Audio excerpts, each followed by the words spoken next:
Hello, hello. Hello, hello, my friends.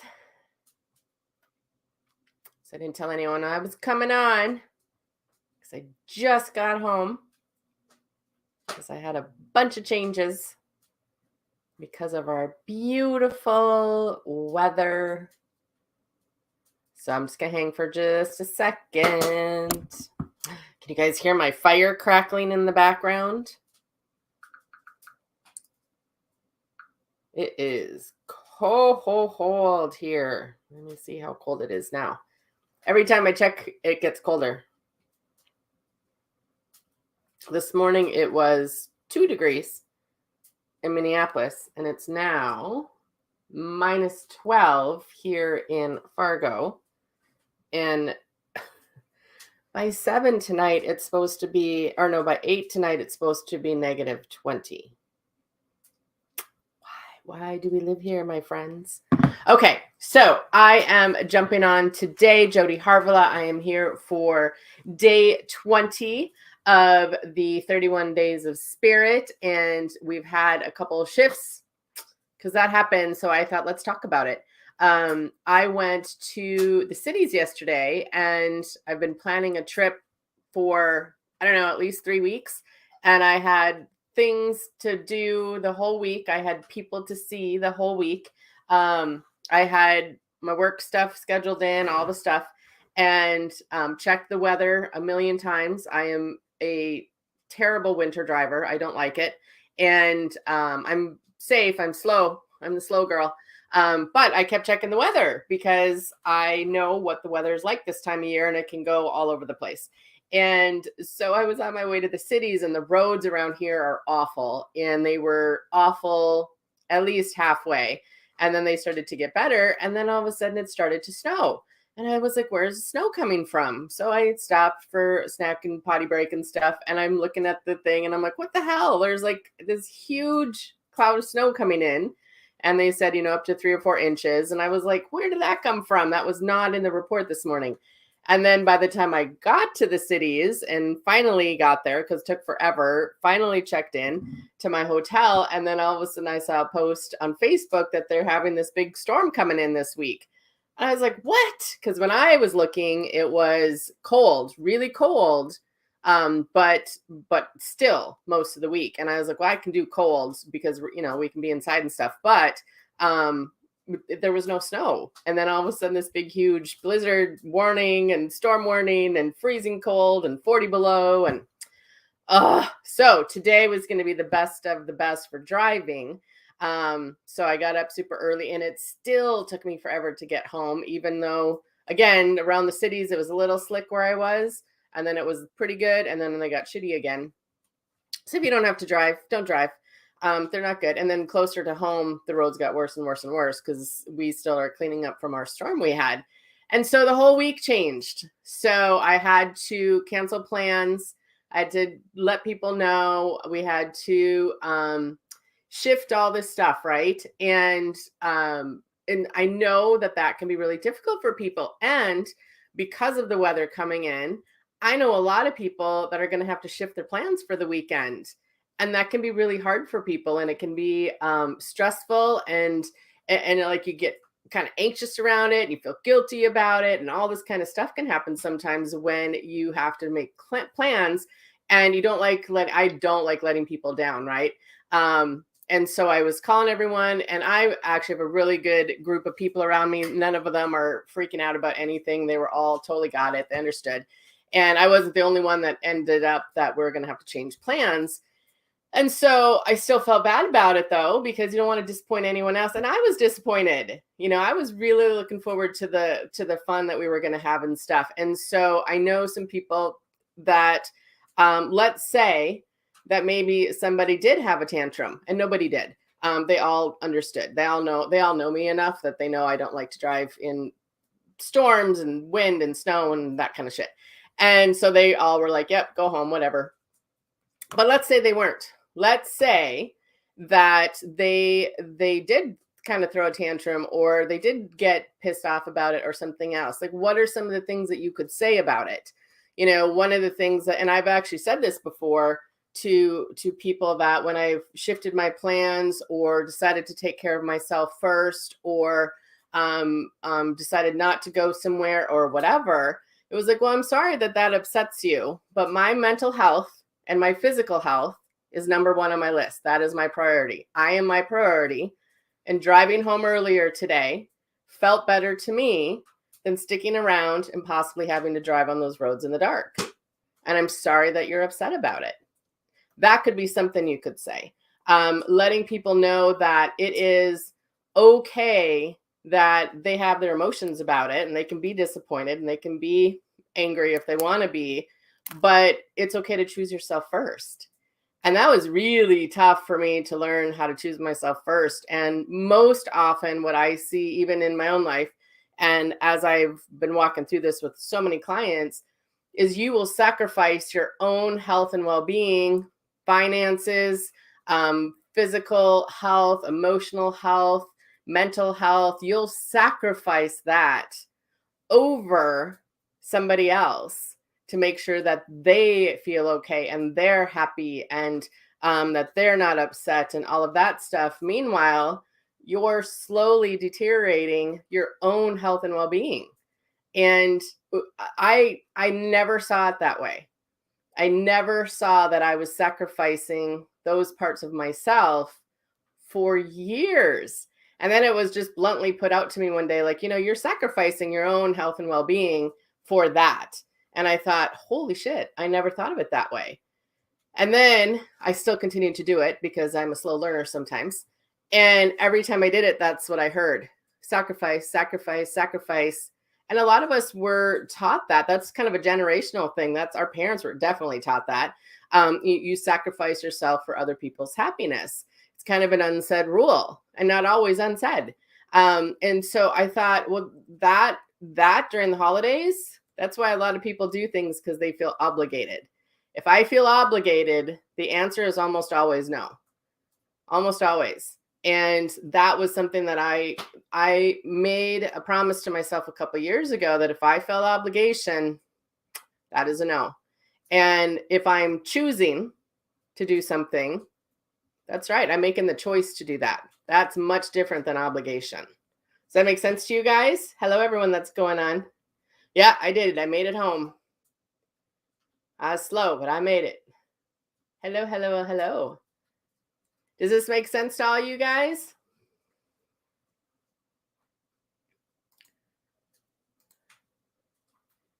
How do you guys feel about obligation?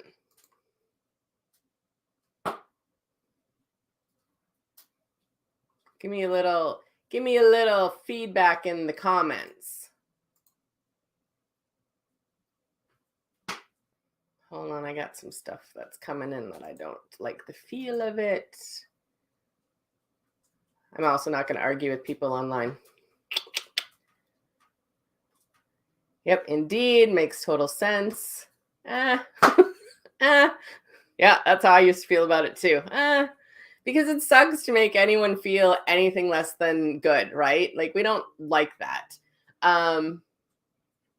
Used to always put myself last over obligation. I know, me too. Always. I always did that. And it really wasn't always. I always did that. Zaina says, I have no problem saying no anymore. I still struggle with that when it comes to older generations, for sure. As a child care provider, lots of obligation. Yep.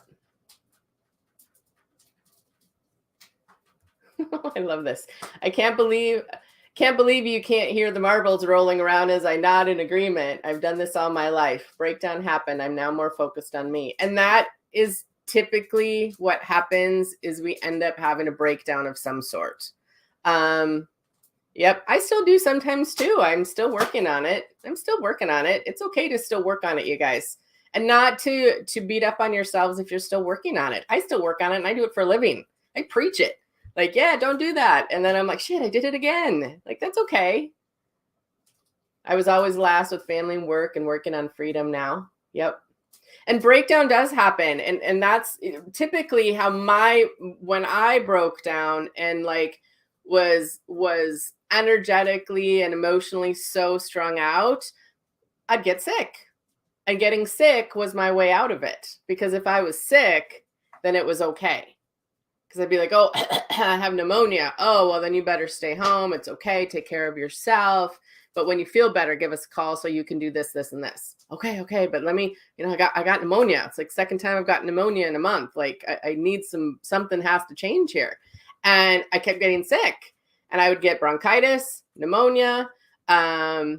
I got headaches quite often. I would get just colds and stuff. Like I just would get sick a lot because that was a good excuse.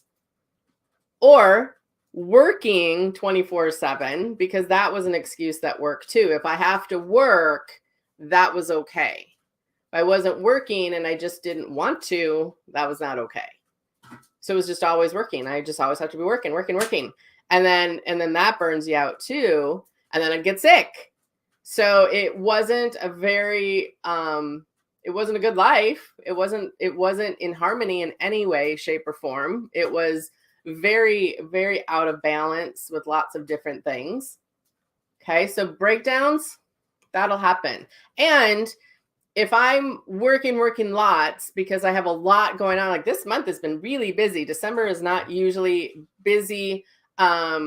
Client wise, it's usually busy on my business, working on my business, but I was doing this and different things, and it's been busy. And I would start to feel a little run down. And so like on, I think it was Saturday, I was like, okay, I know I'm supposed to do 31 days, but you know what? I'm starting to get sick and I can feel it. And I have all this stuff coming up this week, which is typical for me around the holiday season. When I was a kid, I always got sick at Christmas. So I took the day and I rested and I took care of myself. And I don't think we went out and did anything, but I think I just like putzed around the house and organized, and we did laundry, and it was cold here, and stuff like that. So I took care of myself. So I didn't get sick. Okay. Overdoing causes so many problems we blame on other things. Yep.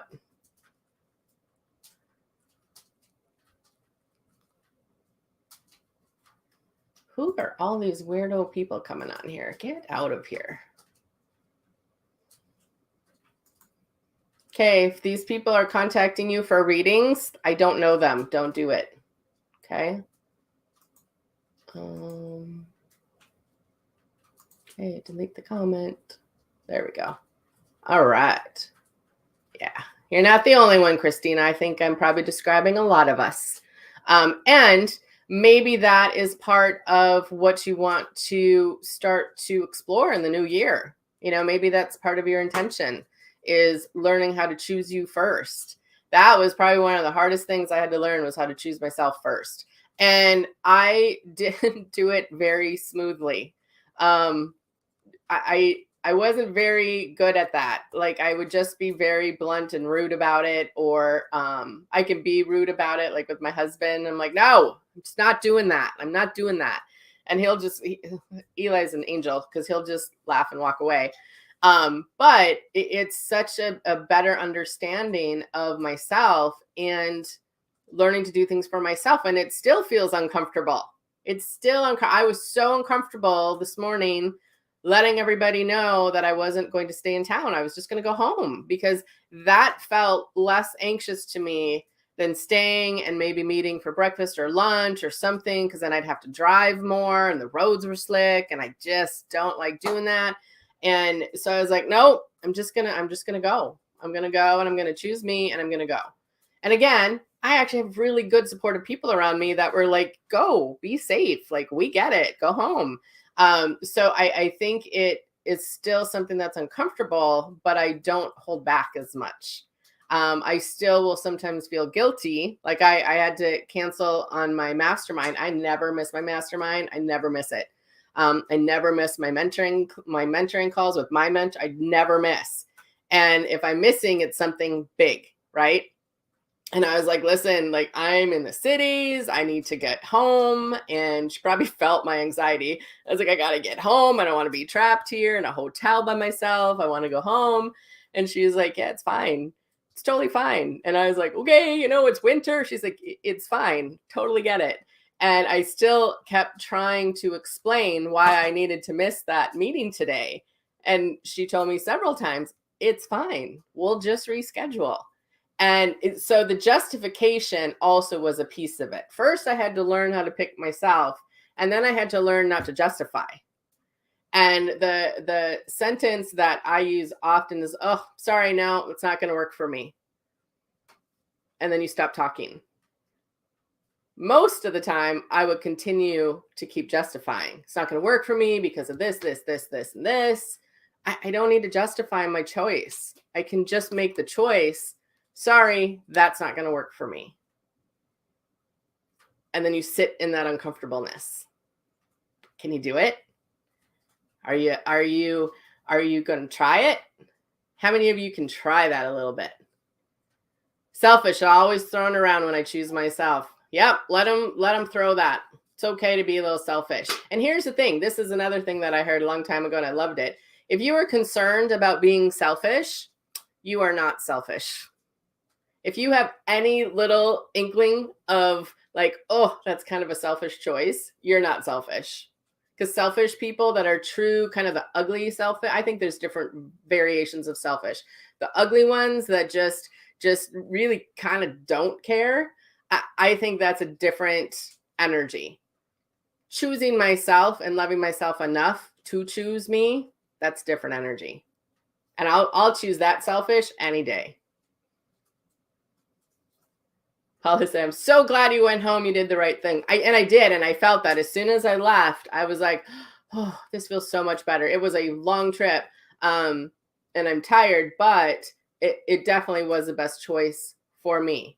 And that's the point I'm trying to get across, because I think there's going to be some people this weekend, because it is going to be like 20 or 30 below or some, like it is going to be frigid, dangerous, cold, blizzard, wind, like bad outside. And sometimes that is not going to feel like you need to go out to someone's house and do Christmas. You might really not want to do that, and that's okay. And does that suck for everyone? Yes, it does. It just does. But if there's something in you that's trying to keep you at home and safe, listen, that's okay. I had a friend this morning, a client, and she had plans to go to see her daughter. And she's like, I'm going to go see if I can come a different weekend because I don't want to leave my house. It's going to be like 20 below. I don't want to drive that far. And I was like, I think that's great that you do that and make some different choices. I can't come this weekend, but, I was going to see my cousin. Haven't seen her forever. Her dad just passed. And I was like, listen, I promise I'm going to come back. Like, I can go back to the cities anytime I want. My business I can do anywhere. So I have some freedom to travel that most people don't. I was like, I will absolutely come back. I promise. And so it was disappointing because we both were looking forward to seeing each other, and I really wanted to see her, and we've made a new plan. So now we have that to look forward to.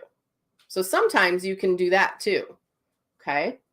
No is a complete sentence. Yes, it is. But that's the one. No is hard for people to say.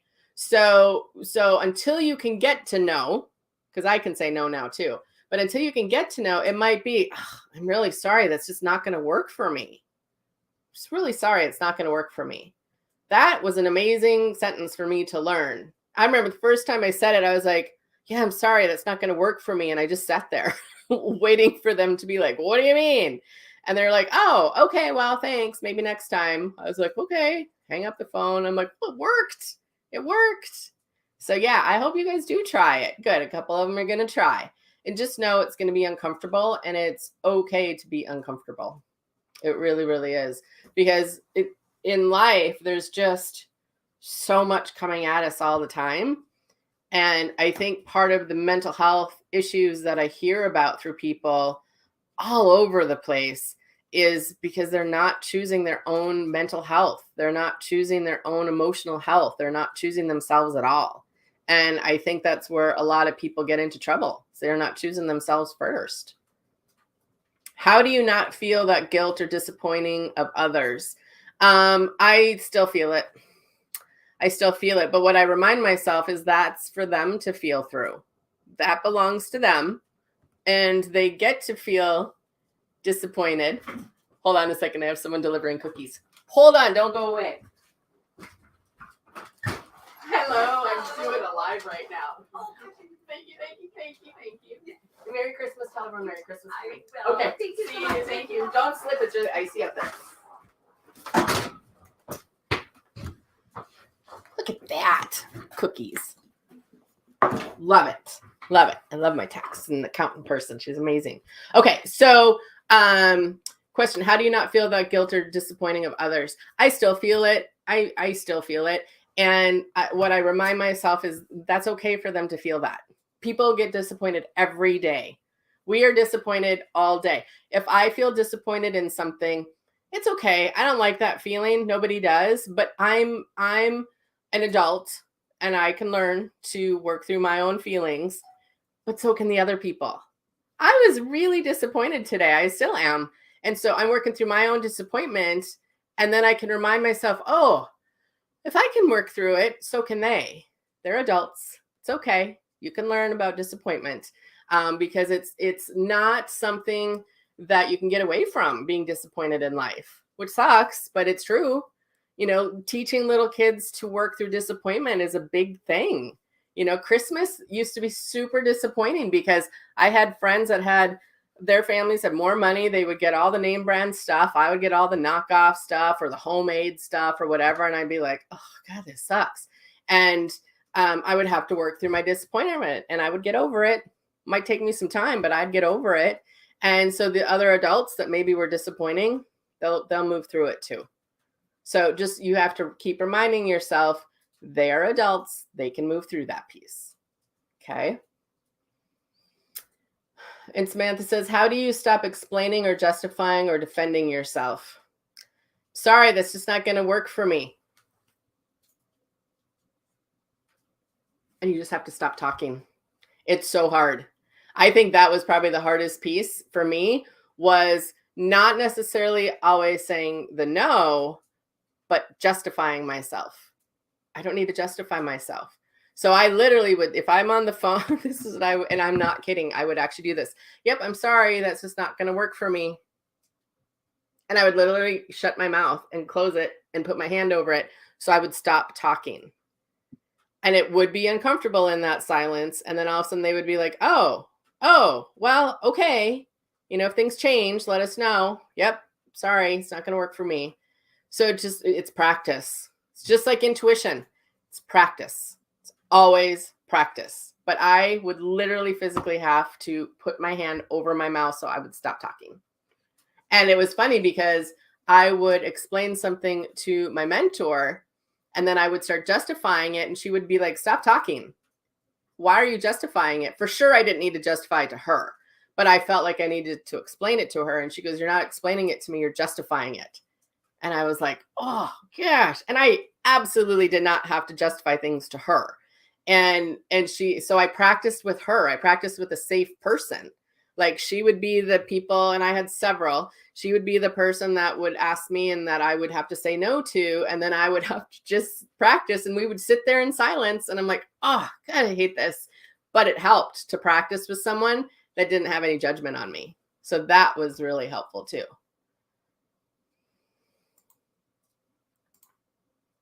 But we have all sorts of people coming in today. Okay. Is that helpful, you guys? I know it's not easy. It's not easy. I don't think it's easy, but oftentimes it's very much worth it.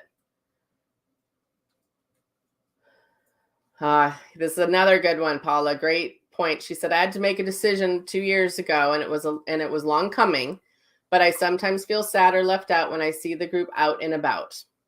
I get that. I've done that too. And that gets to be yours to feel through. And some helpful advice I got on that is you can let that all back in. But if you do, you bring it all back in, not just the good parts, not just the parts you miss. You bring all of it, the drama, the reasons that you said it in the first place, the reasons that you stepped away in the first place, the reasons that you made the decision. You bring all of it back in. And I was like, oh, yeah, I don't want that. I don't want that. So I'm going to put my attention back over here on something else and some other people or working on other people and finding different relationships and putting myself out there and finding things so that I can have my own groups to go out with. So I get that. That is hard. But then you bring it all in. Hold on, let me block some of these weirdos coming in. You guys, I will never, ever come into your email, nor would I ever tell people to come into your email to give you readings and stuff. Okay. All right. So I think this is a hard subject because it takes a lot of practice and it takes a lot of uncomfortableness. But when you're uncomfortable, you're growing and you're expanding. And I will say, I think it gets less uncomfortable. I still might get uncomfortable with it, but it sure doesn't last long. Like I usually am uncomfortable before I have to make the call or send the text or send the message. I usually have to have my conversations with myself beforehand. Once I do it, I'm pretty good. I'm like, yep, done. Okay, move on. But it's the pre-call that I get nervous on. And it's uncomfortable, but then I just move through it because I know I'll feel worse. I feel worse when I don't say no and I should. That feels even worse to me. Okay. Like yesterday, I wanted to go to the cities. And so I had my car packed and I got halfway and I was like, wow, these roads are shitty. I really hate driving on them. I should really turn around. I must have said that 3 times. I should really turn around.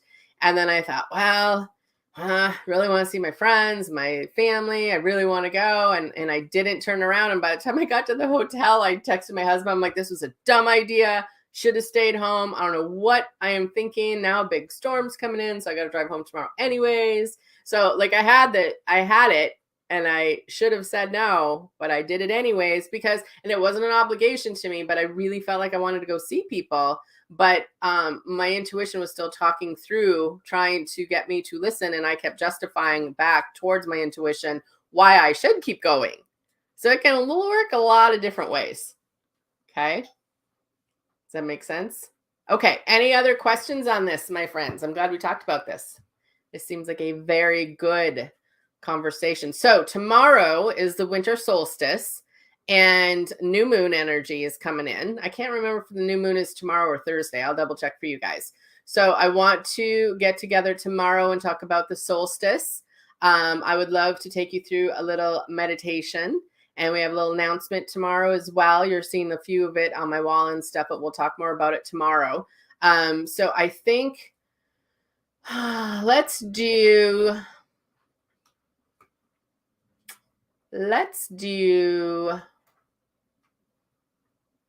I know there's some activities and some different things people are signed up for tomorrow evening. Let's do lunch tomorrow. Let's do noon tomorrow. And then if you can't make that, obviously it'll be recorded. But just know I'm going to take you through a little meditation and some stuff for the winter solstice. Because I know some other of my colleagues and stuff are doing sound healings and stuff tomorrow night. So I don't want to step in the front of that. I'd rather people go to that because it'll be cool. And I will talk to you guys tomorrow at noon. Okay. All right. Thanks for showing up today. And it's Central, 12 o'clock noon Central time. All my stuff is always in Central, which I know is a pain because the time changed, but it will be 12 o'clock my time right here, wherever you're watching. Okay. All right, friends. I will talk to you soon. See ya.